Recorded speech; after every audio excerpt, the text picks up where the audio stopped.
and we'll make sure that you get all the information that you need to take your next action steps. Your actions are to schedule an inspection.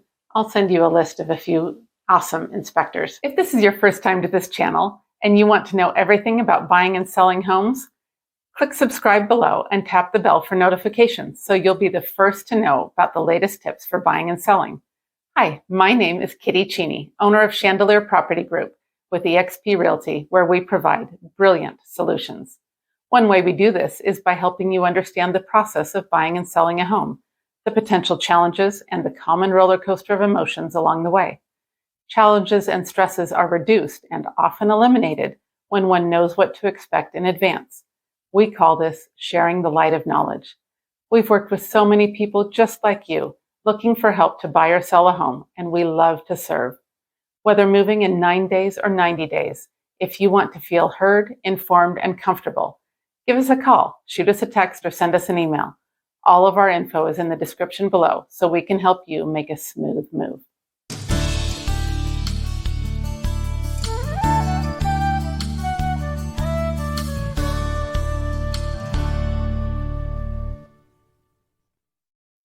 Step 4 of purchasing a home. Congratulations, you're under contract. These next steps start moving fast now. Time is of the essence. What that means is that there are deadlines in place, and your earnest money is protected through those deadlines. So we need to be honoring them, we need to be aware of them, and we need to be completing our actions prior to those deadlines so that your earnest money is protected. The actions that I do to take care of you: I'll send the docs to the lender, all the transaction documents. I'll open escrow. Escrow is an impartial third party that gathers all the signed documents. They hold all the funds, and they provide title insurance. Title insurance is something that protects against things like maybe a plumber who did some work on the home comes back 6 months later and is demanding payment from you because they say the seller didn't pay them. Title insurance takes care of things like that. And so we want to make sure that title insurance is in place. That happens easily without you having to do anything, but just so you're aware of what it is. The title officer or escrow officer makes sure that that title insurance is in place. We will acquire all the seller disclosures from the listing agent. The seller disclosures include things like HOA docs, condition disclosures. Condition disclosures are a list of everything that the seller knows of that is wrong with the property or has been wrong with the property and what they have done to repair it, if anything. We will receive a list of title insurance disclosures, and we'll order the home warranty. We'll send a copy of any condition concerns to the inspector to check on. We'll confirm the inspection time with the listing agent, and we'll manage all sorts of information transferring between these people and even more.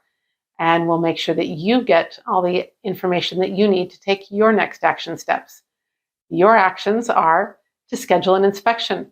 I'll send you a list of a few awesome inspectors. You may want to ask for a mold test.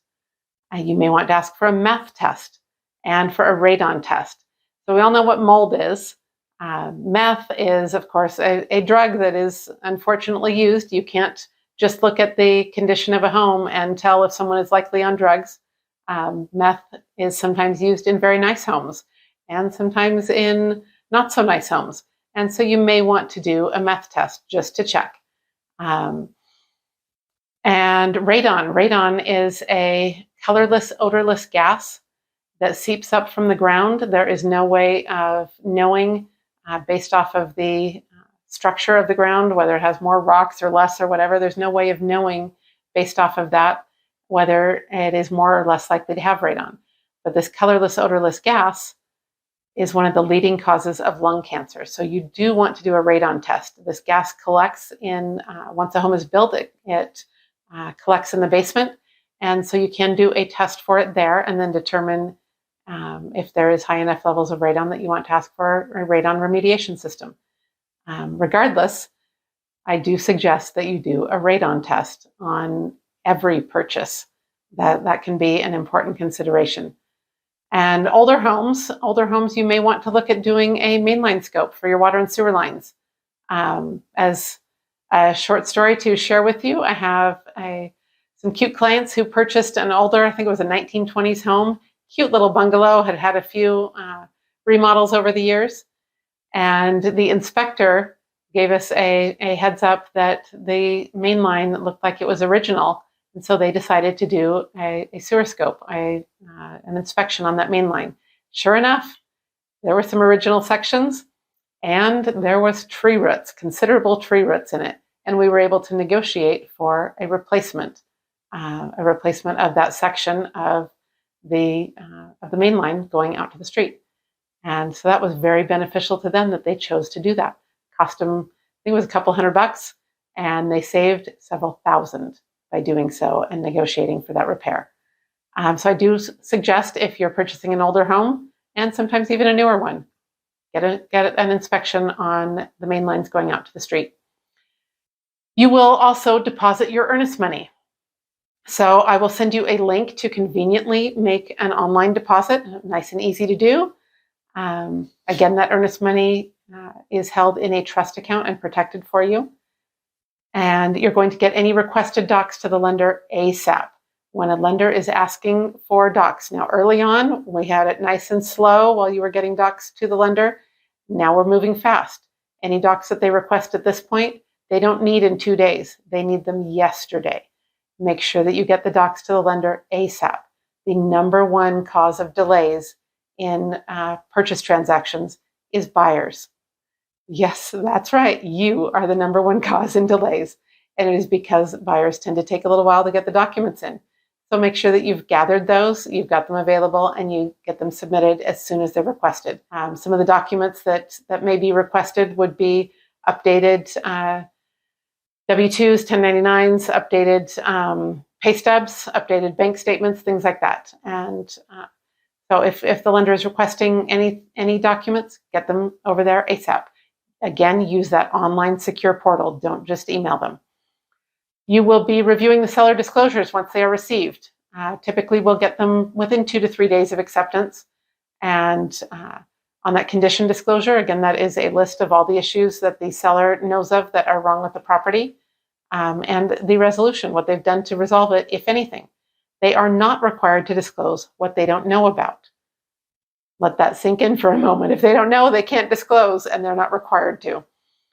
So the next thing that you'll be receiving is HOA docs. If the property you're purchasing is inside of a community with an HOA, you'll be looking for anything that's important to you. For example, parking rules. Maybe you've got multiple vehicles, more than the standard 2, and you're concerned about any rules around parking. Pet rules. Maybe you've got some fun pets at home, and you're concerned about if those pets are allowed or how many pets are allowed, or if you've got a unique pet, is that pet even allowed in the community?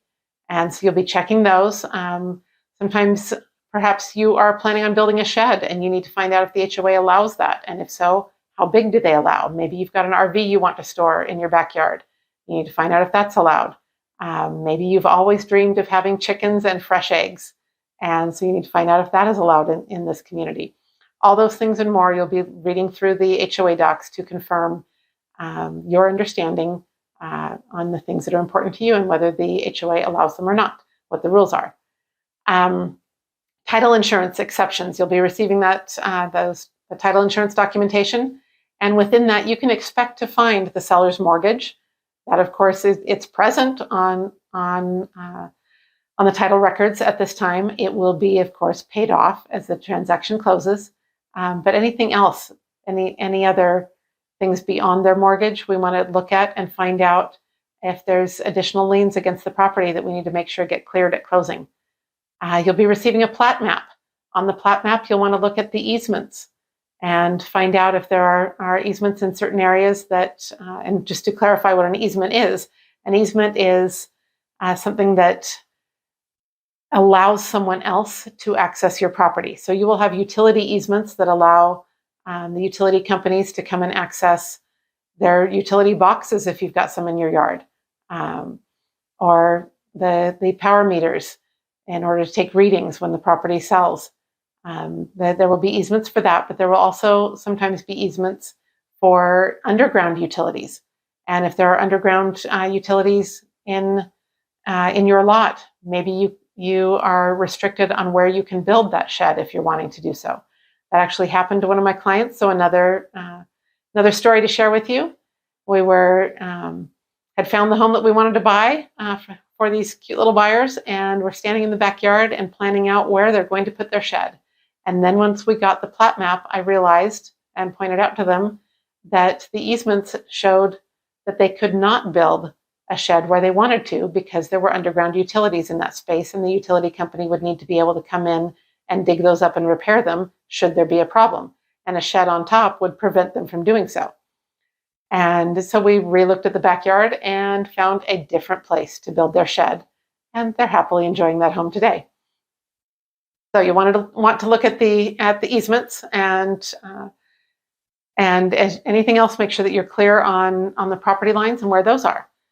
It can feel like a whirlwind at first after we go under contract. There's all these documents flying here, there, and everywhere, and all these things for you to look at.